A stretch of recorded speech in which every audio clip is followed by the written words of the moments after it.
उमर ने नमाज पढ़ी थी वो पहले मस्जिद थी, ये इन ईसाइयों ने उसको तोड़कर गिरजा बना लिया है। मैं ये सोचकर निकल गया कि बाद में आने वाले मुसलमान कहीं मेरे नमाज पढ़ लेने की वजह से बाद में आने वाले मुसलमान कहीं तुम्हारे गिरजा को मस्जिद तसव्वुर न करने लगे और फिर तैश में आकर तुम्हारे गिरजा को तोड़कर उस जगह अपनी मस्जिद न बना लें। इसलिए मैं निकल गया ताकि लोगों को ये बात याद रहे कि हजरत उमर ने इस गिरजा में इसलिए नमाज नहीं पढ़ी क्योंकि वो गिरजा था, अगर पढ़ लेते तो बाद में आने वाले लोग कहीं उस पर मस्जिद का दावा न ठोक देते कि उमर ने नमाज पढ़ी इसलिए मस्जिद थी, बाद में कहीं तुम्हारे गिरजा को तोड़ न दें।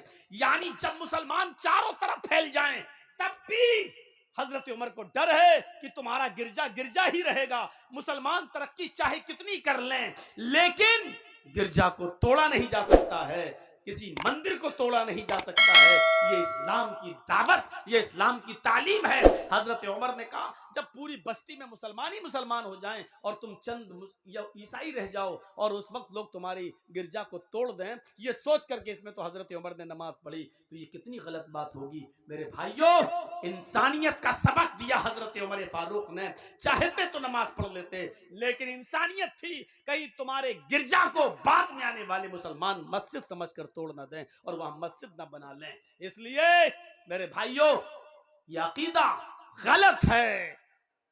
कोर्ट में जो भी फैसला हो किसी भी मस्जिद के ताल्लुक से, लेकिन यह सच्चाई है कि मुसलमानों ने कभी किसी गिरजा को तोड़कर, मुसलमानों ने कभी किसी मंदिर को तोड़कर मस्जिद नहीं बनाई। बाबरी मस्जिद और राम जन्मभूमि का फैसला जो भी हुआ हो अलग बात है, लेकिन अल्हम्दुलिल्लाह सुम्मा अल्हम्दुलिल्लाह उस जज ने फैसला सुनाया जरूर।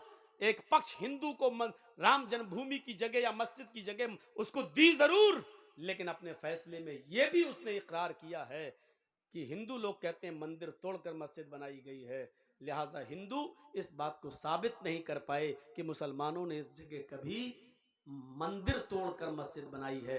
लिहाजा यहां शुरू से मस्जिद थी, 1949 तक इसमें नमाज पढ़ी जाती थी। मंदिर तोड़कर मस्जिद का बनाना हिंदू पक्ष की तरफ से साबित नहीं हो सका।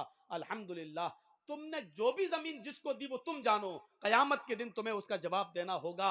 लेकिन इस बात की मुझे खुशी है कि तुमने अपने फैसले में ये कहा है कि मंदिर तोड़कर मस्जिद बनाना हिंदू साबित नहीं कर पाए हैं। और हम भी यही कहते हैं कि बाबरी मस्जिद की जगह पर पहले कोई मंदिर नहीं था और किसी ने भी वहां मस्जिद बनाई है तो मंदिर तोड़कर मस्जिद नहीं बनाई गई है, क्योंकि हम मुसलमानों का अकीदा है कि मंदिर तोड़कर अगर किसी की जमीन पर नाजायज कब्जा करके या मंदिर तोड़कर मस्जिद बनाई जाए तो वहां हमारी नमाज हो ही नहीं सकती है। ये हमारी तालीम है, ये हमारा अकीदा है, ये हमारी बुनियाद है, ये हमारे उसूल हैं, ये हमारे ज़ाब्ते हैं।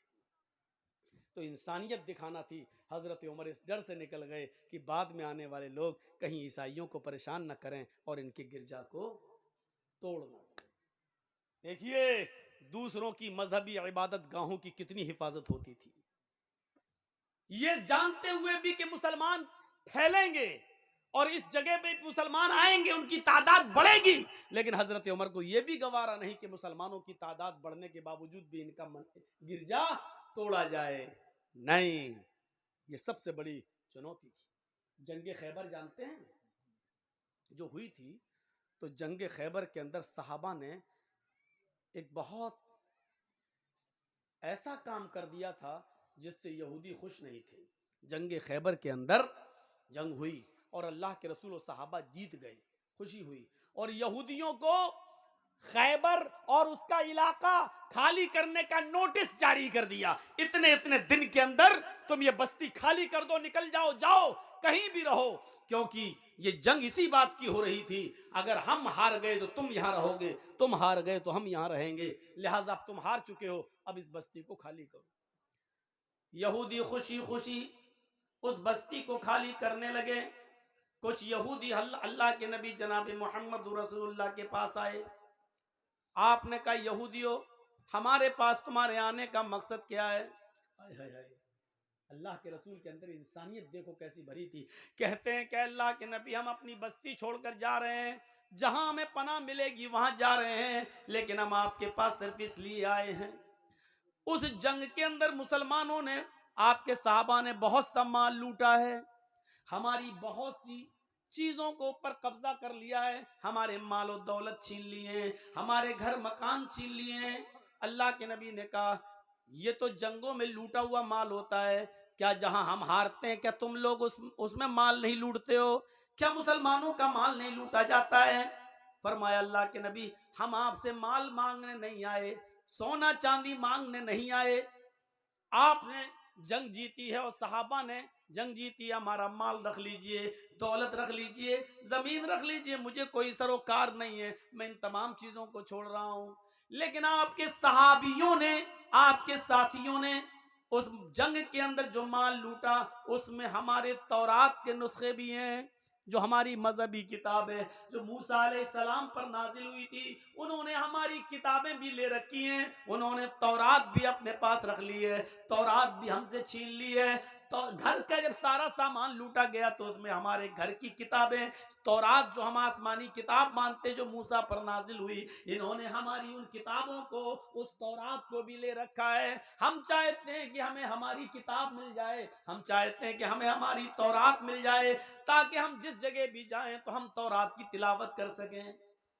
अल्लाह के नबी ने तारे सहाबा को बुलाया और बुलाने के बाद का खबरदार, तुमने जो माल लूटा है उस माल को यहाँ जमा करिए, उस माल को यहाँ इकट्ठा कीजिए, वो सब मुसलमानों में तकसीम किया जाएगा, लेकिन किसी की मजहबी किताब को लूटने का तुम्हें कोई हक नहीं है। तुम्हें चाहिए कि इनके माल और दौलत को लूटते वक्त जो इनकी किताब तौरात तुम्हारे पास आई है, इनकी एक एक किताब तौरात को इनके हवाले कर दिया जाए। ये इनकी मजहबी किताब है जो मूसा अलैहिस्सलाम पर नाजिल हुई है, इनको अपने अकीदे पर अमल करने की इजाजत है, इनको अपने मूसा की लाई हुई शरीयत पर अमल की इजाजत है। मुहम्मदुर रसूलुल्लाह की दुश्मनी इनके साथ, इनके मजहब को लेकर नहीं, इनके दीन को लेकर नहीं, हमारी विचारधाराओं की लड़ाई है, हमारे ख्यालात की लड़ाई है, इनकी मजहबी लड़ाई नहीं है। इन्होंने हमें सताया था, हमारे सहाबा को तंग किया था, इसलिए ये जंग हमने की थी, वरना हम किसी की मजहबी, किसी को उनकी मजहबी इबादत से नहीं रोकते हैं। लिहाजा इनकी किताबें वापस कर दो। इंसानियत का ऐसा सबूत पेश किया अल्लाह के रसूल ने कि लूटा हुआ माल तो आपने नहीं दिया क्योंकि वो माले गनीमत है, लेकिन उसमें जो किताबें, जो तौरात अल्लाह के नबी के सहाबा के पास थी, वो एक एक करके वापस करवा दी। और उन यहूदियों ने कहा कि हमने आपसे अच्छा इंसाफ करने वाला आज तक किसी को देखा नहीं है, शुक्रिया अय अल्लाह के रसूल, आपने हमारी किताबों को हमें वापस कर दिया है। यहां से हम अंदाजा लगा सकते हैं मेरे भाइयों, मेरे दोस्तों, कि इंसानियत किस चीज का नाम है। यहां तो एक समुदाय अगर हमारा कुरान उसको मिल जाता है तो उसको जलाता है। एक समुदाय त्रिपुरा के अंदर देख लीजिए किस तरीके से उसको मौका मिला तो उसने हमारी इबादत गाहों को जलाया है, हमारी मस्जिदों को जलाया है, कुरान जला दिया है। मेरे प्यारे साथियों, इस्लाम की शिक्षा यह है कि तुम किसी की इबादत गाह पर हमला न करो, तुम किसी की इबादत गाह मत तोड़ो, किसी की इबादत गाह को तोड़कर तुम उस जगह मस्जिद नहीं बना सकते, और बनाते हो तो वहां तुम्हारी नमाज नहीं होगी, हराम है तुम्हारे लिए ऐसा करना। और तुम किसी की मजहबी किताब नहीं जला सकते हो। मेरे भाइयों, साहबा किराम ने किसी की मजहबी किताब जलाई नहीं है, अगर लूट लिया था तो उनको उनकी मजहबी किताब वापस करना पड़ी। ये इस्लाम कहता है। जरा हम अपने भारत का जायजा लें कि हम कहां जा रहे हैं। हाँ, इस्लाम ये कहता है कि हम मुसलमान हैं, कुरान पर हम अमल करें, पूरी तरीके से अमल करें, लेकिन हिंदू भाई की किताब वेद, रामायण और गीता, और यहूदियों की किताब तौरात, और ईसाइयों की किताब इंजील, हम इनकी भी कदर करें, इनको नफरत की नजर से न देखें, अमल कुरान पे करें, लेकिन दूसरों की मजहबी किताबों को हम बुरा भला न कहें, उनकी भी इज्जत करें। और दूसरे मजहब वालों को भी चाहिए कि वो अपनी मजहबी किताबों पर खूब चलें, खूब अमल करें। जिस तरीके से हमें ये जायज नहीं है कि हम गीता और रामायण, वेद और पुराणों से नफरत करें और उनको फाड़ें, उसी तरीके से उनको भी इस बात की परमिशन नहीं है कि वो हमारे कुरान को जलाएं। मेरे भाइयों, कोई मजहब किसी की धार्मिक ग्रंथों को गिराने, जलाने और उनको फाड़ने की इजाजत नहीं देता है। ये हमें और आपको सोचना चाहिए कि इंसानियत किस चीज का नाम है। भाई ये लोग चंदा कपड़े में कर रहे हैं, मदरसे का काम है, तो आप लोग ज़्यादा से ज़्यादा इसमें ताउन करते जाएं। वही तो बोल रहा था यार, कितना चंदा हो जाए लेकिन मदरसे वालों का कभी पेट भरता ही नहीं। अभी 5 लाख रुपए भी चंदा हो जाए तभी कि मौलाना साहब बहुत कम हुआ है। मैं 20 साल से तकरीरें कर रहा हूँ, आज तक किसी मदरसे वाले ने ये नहीं कहा मौलाना माशाल्लाह बहुत अच्छा चंदा हुआ है। इतनी बड़ी नाशुक्री हमने कहीं नहीं देखी। हम इस जलसे की बात नहीं कर रहे हैं, मैं 20 साल की बात कर रहा हूँ। 20 साल में आज तक किसी ने आज तक ये नहीं कहा है। एक मर्तबा किसी ने खुशी खुशी कह दिया होता मौलाना साहब माशाल्लाह आज बहुत अच्छा हुआ है। 20 साल में आज तक कोई ऐसा नहीं मिला कि जिसने ये कहा हो कि माशाल्लाह बहुत अच्छा चंदा हुआ है। माशाल्लाह। ये भैया इदारा है, लॉकडाउन के बाद अभी नए नए खुले हैं, फिर भरोसा नहीं कि कब फिर लग जाए, इसलिए आप थोड़ा सा ताउन कर दें। मजीद ताउन इतना कर दीजिए कि आज हमारे मस्जिद ये मौलाना साहब ये कह दें कि जर्जी साहब आपके फैन इतने हैं कि उन्होंने आज आपकी बात मान ली, माशाल्लाह 2 साल खर्चा चल जाएगा। आज इतना कर दीजिए आप। हमें मालूम है कि नहीं कहेंगे, फिर भी कहेंगे कमी हुआ है, लेकिन आप कर दीजिए, आज इतना कर दीजिए। मुझे फिर डर लग रहा है कि फिर ये लॉकडाउन ना लग जाए, लेकिन अभी शायद ना लगेगा क्योंकि चुनाव होने वाले हैं यूपी में। वो जब उस वक्त लगेगा जब 3-4 जब ग्राउंड के चुनाव हो जाएंगे और 5वें और 6ठे लेवल के चुनाव पे जब बीजेपी देखेगी कि हम हार रहे हैं तो उस मौके पर कोरोना ले आएगी और ऐसा लाएगी। ये 2-3 आदमी हैं बस, 2 या 3 ये फिक्स करते हैं कि कोरोना कब लाया जाए, लॉकडाउन कब किया जाए, ट्रेनें कब बंद की जाएं। ये सर्जिकल स्ट्राइक एकदम होगी, लेकिन कब हो जाए कुछ कहा नहीं जा सकता है। आप भैया भर दीजिए इनकी झोली, मदरसे को दे दीजिए, ज़्यादा से ज़्यादा ताउन करिए, अल्लाह रब्बुल आलमीन आपको इसका अजर अजीम इंशाअल्लाह अता फरमाएगा। तो मेरे भाइयों इंसानियत ये थी।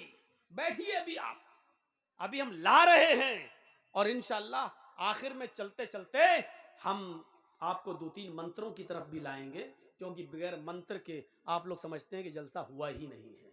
ये अपने दिमाग से निकाल दीजिए, अपने दिमाग से निकाल दीजिए। आप लोग कुरान और हदीस सुनने आते हो मेरे भाई, कुरान और हदीस को सुनिए। आपको वेदों के मंत्र सुनने का इतना शौक नहीं होना चाहिए।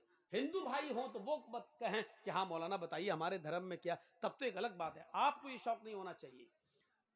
कुरान से अच्छी आवाज, कुरान से अच्छी सुरीली आवाज कहीं हो सकती है? तुलसीदास जी भी कहते हैं जब तक मद्दी कोया बिना मोहम्मद पार ना होया। मद मानी मीठी, कोया मानी आवाज। जब तक दुनिया में मीठी आवाज यानी कुरान बाकी रहेगी, जब तक दुनिया में कुरान रहेगा, बिना मोहम्मद पार ना होया, उस वक्त तक बिना मोहम्मद के यानी अल्लाह के रसूल की इताअत और अल्लाह के रसूल की फर्मा बरदारी किए बिना कोई पार नहीं हो सकता। तुलसीदास जी तो कह रहे हैं कुरान पढ़ो और मुसलमान कहता वेद सुनाओ। नहीं, उल्टी गंगा बह रही है।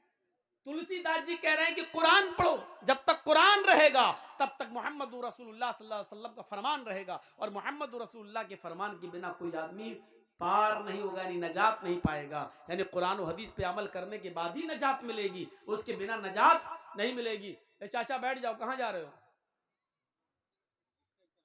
देख ठीक है आइए, लेकिन भाई सामने से मत उठिए, हमको बहुत बुरा लगता है। आपको नहीं मालूम है, एक मरतबा हैदराबाद में ऐसी कोई आदमी सामने से उठ गया, हम समझे गया पेशाब पेशाब करने आया, सीधे माइक पकड़ के क्या बोल रहा है, उठा के माइक उधर फेंका, फिर कुर्सी टमाटर अंडे जो फेंके गए। मैं डर जाता हूं जब कोई सामने से उठता है, वो मंजर मैं देख चुका हूं। इसलिए भैया सामने से मत उठिए। अब देखो कह रहा हूं मत उठिए तो और उठ रहे हैं।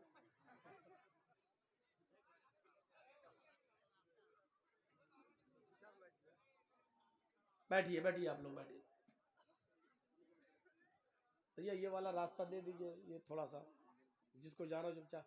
अरे फिल्म कहीं चल रही हो तो 3 घंटे पेशाब रुक जाएगा, जलसे में 2 घंटे नहीं रोक पाते हैं यार, अजीब बात है। রাস্তাটা খালি করে দেন, যে রাস্তাতে বসেছেন রাস্তাটা খালি করে আপনারা বসেন। रास्ता खाली करेंगे तो आपने बैठने की जगह दी कहाँ है? कहाँ बैठेगा आदमी? खाली करो बस। पीछे में खाली पीछे कौन जाएगा? पीछे जाएंगे तो मौलाना जर्जीस दिखेंगे नहीं। वो देखना चाहता हमको, देख देख के तो नजर लगाया हमारे ऊपर, तभी तो मोटे नहीं हो पाते हैं।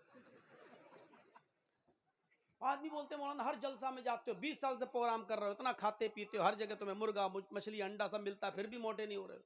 हम लोगों की नजरें लग जाती है, क्या करें। इंसानियत ये थी, इस इंसानियत को अपने अंदर कायम रखिए। दुनिया में पूछिए, पड़ोसी हमारा हिंदू है,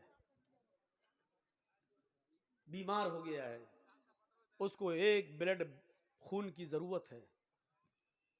काश कोई योगी मोदी का भक्त मीडिया वाला सुनता इस बात को और देता कि इस्लाम क्या है। डॉक्टर ने कह दिया कि इसको एक बोतल खून की जरूरत है और इसमें इस ग्रुप का ब्लड लगना है।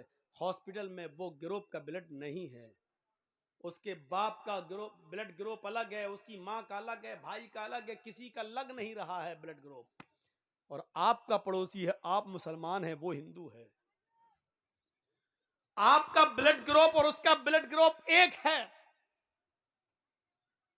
इस्लाम ये कहता है कि उसकी जान बचाने के लिए आप अपना एक बोतल ब्लड दे दें और उस हिंदू की जान बचा लें। वमन अहयाहा फकअन्नमा अहयन नास जमिया। नास कहा है, मुसलमान नहीं कहा है। जिसने किसी एक इंसान को बचा लिया, जिसने किसी एक मनुष्य की जान बचा ली, फकअन्नमा अहयन नास जमिया, गोया कि उसने पूरी दुनिया की इंसानियत की जान बचा ली, गोया कि उसने पूरे विश्व की मानवता को बचा लिया। ये कुरान कहता है एक इंसान की जान बचाना, चाहे हिंदू हो, सिख हो, ईसाई हो, क्रिश्चियन, यहूदी, बुद्धिस्ट, सिख, जैनी, कोई भी हो, ये मत देखिए कि वो कौन है। हाँ, जर्जीस साहब का पड़ोसी ब्लड की जरूरत है और जर्जीस साहब रोजे से हैं, रमजान का रोजा है, अब क्या करें। उसको अभी 1 घंटे के अंदर ब्लड की जरूरत है, नहीं तो वो मर जाएगा। डॉक्टर ने कह दिया 1 घंटे के अंदर अंदर ब्लड चाहिए, तो जर्जीस साहब के ऊपर अब जरूरी हो जाता है कि उसको 1 बोतल ब्लड दें, लेकिन रोजे की हालत में ब्लड तो निकलवाया नहीं जा सकता है। डॉक्टर ने अगर जांच लिख दी है कि ब्लड की जांच कराओ, तो थोड़ा सा ब्लड तो निकाला जा सकता है रोजे की हालत में जांच के लिए। मलेरिया है कि डेंगू है, रोजे की हालत में ब्लड की जांच कराई जा सकती है, थोड़ा सा निकाला जा सकता है। लेकिन 1 बोतल 250-300 ml ये आप नहीं निकलवा सकते। लेकिन किसी की जान जा रही है और इतने ब्लड की जरूरत है, तो ऐसी सूरत में इस्लाम इजाजत देता है कि तुम अपना रोजा तोड़ दो और उसकी जान बचाने के लिए 1 बोतल ब्लड दे दो। और इस रोजे की जो छूट रहा है तुम्हारा, इस रोजे की कज़ा बाद में, ईद के बाद रोजा बाद में रख के पूरी कर लेना। इस्लाम इजाजत देता है रोजा तोड़ने की, किसी की जान बचाने के लिए। मेरे भाइयों, इबादत बहुत बड़ा हक है अल्लाह का, रोजा अल्लाह की इबादत है, लेकिन अल्लाह ने यहां कह दिया कि इस वक्त इंसानियत का तकाजा यह है कि तू अपना रोजा तोड़ दे, मेरी इबादत तोड़ दे और किसी इंसान की जान बचा ले, क्योंकि उसको हम ही ने इंसान बनाया है, हम ही ने उसको पैदा किया है। मेरी इबादत बाद में कर लेना, अभी इसको तेरे खून की जरूरत है और तेरे खून से ये इसकी जिंदगी बच जाएगी। शरीयत कहती है कि यहाँ रोजा तोड़ दो और 1 बोतल ब्लड देके उसकी जान बचा लो। मेरे भाइयों, क्या ये इंसानियत नहीं है? कैसी इंसानियत थी? इस इंसानियत को हम अपने अंदर पैदा करें और देखें, ये इंसानियत थी। मोहम्मद रसूलुल्लाह सल्लल्लाहु अलैहि वसल्लम को पता चलता है कि एक 12 साल का बच्चा यहूदी का बीमार हो गया है। वो अल्लाह के नबी का सर दबा दिया करता था, पैर दबा दिया करता था, वो आता था और अल्लाह के नबी की खिदमत करता था। जब पता चलता अल्लाह के नबी को कि वो बीमार है, तो अल्लाह के रसूल उसकी तीमारदारी करने के लिए उसके घर जाते हैं, यहूदी के घर। दरवाजा खटखटाते हैं, उसके बाप ने दरवाजा खोला। अल्लाह के नबी कहते हैं सुना है कि तुम्हारा बेटा बीमार है। उसने कहा आइए। अल्लाह के नबी उसके पास बैठ जाते हैं। उस बच्चे की आखिरी सांसें निकल रही थी, वो अटक रहा था, जहां ऐसे कर रहा था।